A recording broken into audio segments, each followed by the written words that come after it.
Understanding why it's important to know if you have one hip that's sitting higher than the other and how that relates to sciatica, coming up next.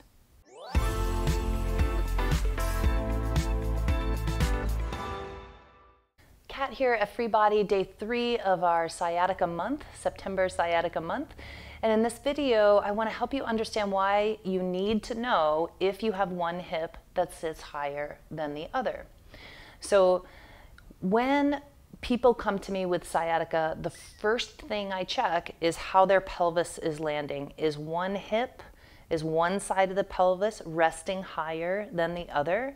That information is going to guide very specifically how I'm going to do my work with them and the homework that I give them, because they're not going to do the same releasing and the same stretching and the same work on both sides of the body. When you have one hip that sits higher than the other, or if you've been told you have a leg length inequality, that's often how it's diagnosed, and then often can lead to sciatica issues, you have a tensional imbalance in the muscles of the low back, the pelvis, the hips, and the thighs. It's a big tensional system that creates that imbalance in your pelvis.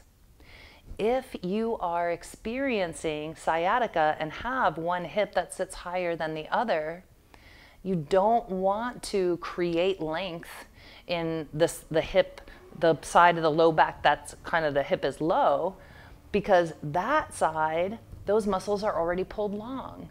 So it's really important for you to understand which hip is high and which hip is low. So I did a whole video on sciatica and what to do if you have one hip higher than the other. We're going to put that link in the description. That's really important. I want you to watch that video, see what I'm talking about, look at yourself in the mirror or get a friend to help you to see if one side of your pelvis is sitting higher than the other. That's going to guide the homework that you do to get yourself out of sciatica pain. You need to do different things on different sides, on each side of the body, to get yourself free. So watch that video, check it out, see if you have one hip higher than the other. Because if you keep getting adjusted, but you're not addressing the tension in the muscles that's causing that hip height inequality, that hip is going to just keep going back high, the other one's going to keep being low, and you're going to continue dealing with these issues for much longer than you need to. It can be pretty fast to get yourself out of these symptoms once you understand the whole tensional picture. So watch that video, see if you have one hip higher. I give a quick short practice, something that you can do to help working on that. And then throughout the month, we're going to be talking more and more about what parts of your body you need to adjust when you do have one hip that rests higher than the other. Let's get you out of that sciatica pain for good. Cat here at FreeBody. Thanks for watching. I'll see you tomorrow. Next video coming up. What we need to determine is, does the pelvis sit level? And if one side is sitting higher, then we're going to learn a simple practice to balance the pelvis. Are you ready? So let's begin by placing the hands on the top rims of the pelvis. These are the tops of the iliums, the sides of the pelvis. You want to get in front of a full-length mirror so that you can look and see, standing on 2 feet, nice and strong and tall, does one side of the pelvis sit higher? So I'm going to exaggerate a right hip sitting higher than the other.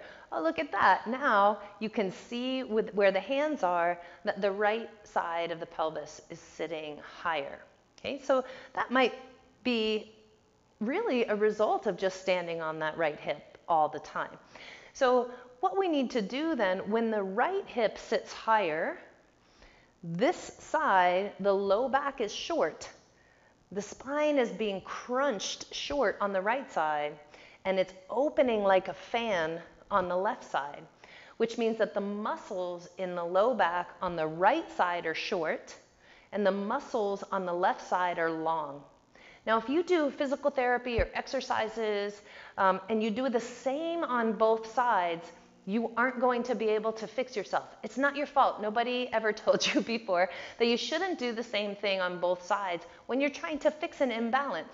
So in this scenario, right hip sitting higher, we need to lengthen the right side and strengthen the left side. I'm going to say that again. When the right hip is sitting higher, you need to lengthen the right side and strengthen the left side. So here's how you do that. You side bend to open the high side, and that's what I'll call the hip that's sitting higher is the high side. So you side bend to open the high side, and then you just do a straight leg hip lift. Just pull that hip up toward the shoulder on the left side to strengthen those muscles so that they can help keep your pelvis balanced and level. And then you lengthen the short side and strengthen the long side. Keep going. Lengthen the short side, strengthen the long side or the low side when you're standing. Lengthen, strengthen. 2 more times. Lengthen, strengthen. Last one. Lengthen. Feels so good. Strengthen, hold it up there for an extra moment, and then drop the foot back down. Now, just do a little quick check back again in the mirror. Is your pelvis more level than it was before? Yes. Yes, it is. It's more level than it was before. And it might take you a little bit of time to get there, but I promise you, this is going to catapult you forward on your path to healing from sciatica symptoms, especially if you're having sciatica that's true sciatica in the low back. And even if you're having false sciatica coming from the glutes and the sides of the hips, this practice is a game changer. It's a total game changer. So I hope you found this helpful. Subscribe below. We're releasing a whole series of videos to help people with sciatica, simple things that you can do at home to get yourself out of pain. I'm Cat Matlock here at FreeBody. Thanks for joining us.